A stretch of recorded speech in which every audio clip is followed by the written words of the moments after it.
વડોદરા શહેરના માંજલપુર વિસ્તારમાં તુલસીધામ 4 રસ્તા પાસે અસ્થિર મગજના વ્યક્તિને માર મારનાર ઈસમને માંજલપુર પોલીસે ઝડપી પાડી આગળની કાયદેસરની કાર્યવાહી હાથ ધરી છે। ગઈકાલે કલાક 17:35 વાગે એટલે 5:30 વાગે માંજલપુર પોલીસ સ્ટેશનમાં એક 100 નંબર વર્દી એવી મળી કે એક માનસિક અસ્વસ્થ ઈસમ છે અને એ તુલસીધામ 4 રસ્તા પાસે જે સર્કલ છે ત્યાં લાઇટિંગ અને ફુવારાની જે વ્યવસ્થા કરેલી છે એમાં કંઈક નુકસાન કરતો હોય એવું ત્યાંના લોકોને લાગેલું। ત્યાંના અમુક લોકો ભેગા થઈને ઈસમને માર મારતા હતા અને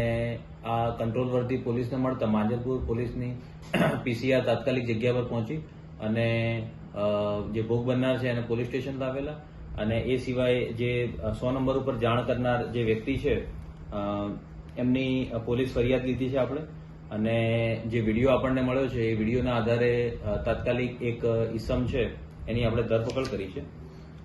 એ ઈસમનું નામ છે કિરણ સુરેશ ખાનવિલકર, ઉંમર 41, રહેઠાણ સૂર્યદર્શન ટાઉનશીપ માંજલપુર।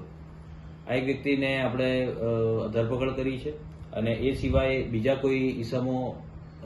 માર મારવામાં સાથે હતા કે નહીં એની તપાસ હાલ ચાલુ છે।